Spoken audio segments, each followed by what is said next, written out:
Perkawinan anak merupakan salah satu bentuk kekerasan terhadap anak yang masih sering terjadi di Indonesia. Sebenarnya, apa sih perkawinan anak itu? Perkawinan merupakan suatu perjanjian suci antara seorang laki-laki dan perempuan dengan tujuan hidup bersama serta membangun dan membina sebuah keluarga yang bahagia dan kekal.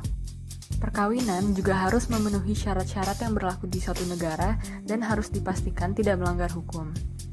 Adapun syarat sah perkawinan berdasarkan Undang-Undang Nomor 1 Tahun 1974. Yang pertama, perkawinan harus berdasarkan persetujuan dari kedua belah pihak yang akan menikah.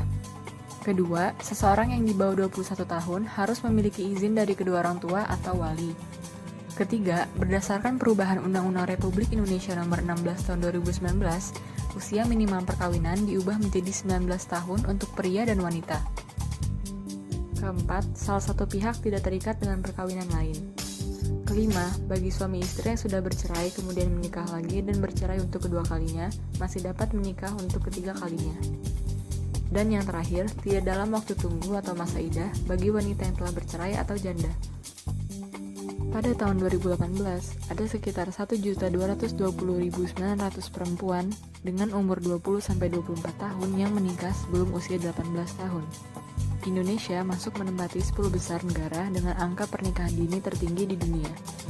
Adanya pernikahan dini menyebabkan rentannya terhadap potensi mengalami kekerasan, akses pendidikan, kualitas kesehatan, hingga kemiskinan.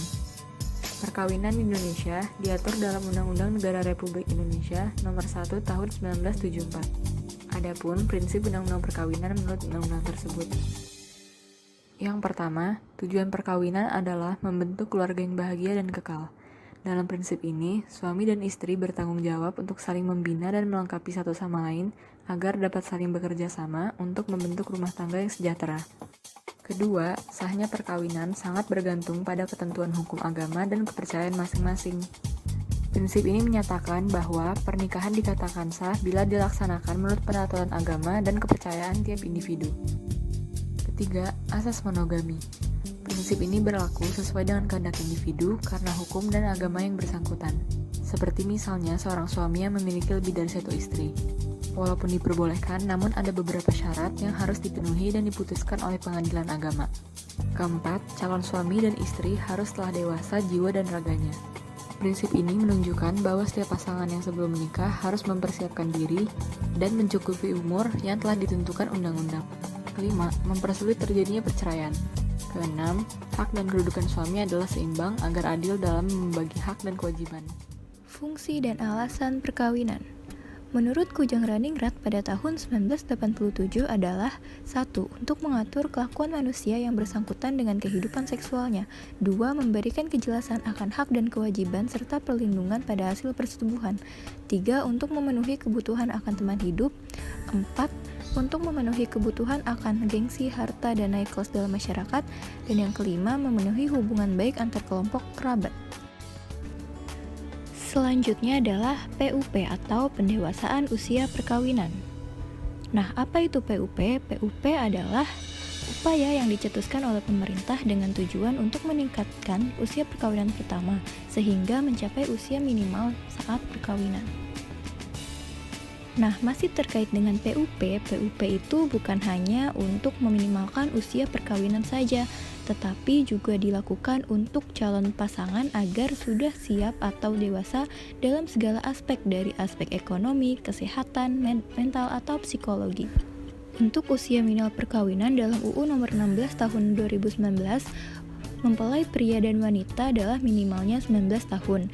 Namun menurut BKKBN, usia ideal menikah bagi perempuan adalah minimal 20 tahun dan laki-laki 25 tahun. Selanjutnya adalah apa aja sih yang melatar belakangi terbentuknya PUP ini? Yang pertama adalah banyaknya kasus pernikahan dini di Indonesia. Lalu yang kedua, terus bertambahnya kasus kehamilan yang tidak diinginkan, terkhususnya pada remaja. Lalu yang ketiga, pertumbuhan penduduk yang semakin pesat. Yang keempat, kualitas penduduk yang rendah. Dan yang kelima, keluarga yang tidak harmonis, sering terjadi konflik, perselingkuhan, dan juga KDRT. Lalu dalam pelaksanaan program PUP itu terdapat pencegahan 4T. Yang pertama, terlalu muda usia perkawinan. Yang kedua, terlalu tua usia calon pasangan. Yang ketiga, terlalu dekat jarak antar anak. Yang keempat, terlalu seringnya hamil. Kelainan dan penyakit genetik terkait reproduksi merupakan penyakit yang disebabkan secara keseluruhan maupun sebagian oleh perbedaan atau penyimpangan urutan DNA pewarisan sifat yang berubah dari urutan normalnya. Kelainan ini biasanya diturunkan oleh orang tua ke anak, namun beberapa penyakit kelainan genetik lainnya juga dapat disebabkan oleh mutasi gen akibat paparan lingkungan. Kelainan pertama adalah ambiguous genitalia atau yang biasa disebut ambiguitas jenis kelamin, yang merupakan suatu kelainan di mana penderita memiliki ciri-ciri genetik, anatomik, dan atau fisiologik meragukan antara laki-laki dan perempuan. Penyebabnya antara lain karena ketidakseimbangan hormon pada saat kehamilan yang mengganggu perkembangan organ seksual janin. Gangguan pada tahap penentuan jenis kelamin pada janin dapat menyebabkan ketidaksesuaian organ genitalia eksternal dengan organ internal atau status seksual secara genetik, yaitu XX untuk perempuan atau XY untuk laki-laki. Bayi perempuan yang memiliki struktur genetik perempuan atau XX memiliki tanda sebagai berikut, yaitu klitoris membesar yang menyerupai penis, labia yang tertutup atau disertai lipatan yang menyerupai skrotum, juga benjolan yang teraba seperti testis pada labia yang menutup tersebut. Sementara pada bayi yang memiliki struktur genetik laki-laki atau XY dapat memiliki tanda seperti yang terlihat pada gambar, yaitu skrotum yang tidak disertai testis dengan bentuk menyerupai labia dengan atau tanpa adanya penis yang berukuran sangat kecil di mana uretra tidak terbentuk hingga ujung penis. Selanjutnya ada sindrom Klinefelter yang merupakan kelainan genetik yang disebabkan oleh adanya kelebihan kromosom X pada dirinya. Akibatnya, laki-laki yang dilahirkan dengan kondisi ini akan memiliki beberapa karakteristik perempuan. Beberapa gejalanya dapat dilihat pada gambar berupa bentuk penis dan testis yang kecil, rambut hanya tumbuh sedikit di tubuh, memiliki payudara yang besar, dan sebagainya. Selanjutnya ada sindrom Jacob, di mana pria memiliki kelebihan 1 kromosom menjadi 47 kromosom, yaitu XYY. Nah, penyakit ini belum diketahui penyebabnya, namun diyakini kelebihan kromosom Y dikatakan dapat terjadi ketika sel sperma tidak berkembang dengan sempurna atau adanya kelainan pada pembentukan komponen kromosom Y pada awal perkembangan embrio. Selanjutnya ada kanker ginekologis yang biasa menyerang sistem reproduksi wanita. Nah, selain karena kebiasaan hidup yang kurang sehat, memang faktor genetik juga ikut mempengaruhi resiko seseorang mengalami penyakit kanker meskipun hanya sekitar 5-10% saja. Beberapa jenis kanker yang termasuk dalam kelompok kanker ginekologi bisa dilihat pada gambar, ada kanker rahim, kanker serviks, kanker ovarium, kanker vagina, dan kanker vulva. Selanjutnya adalah definisi infertilitas.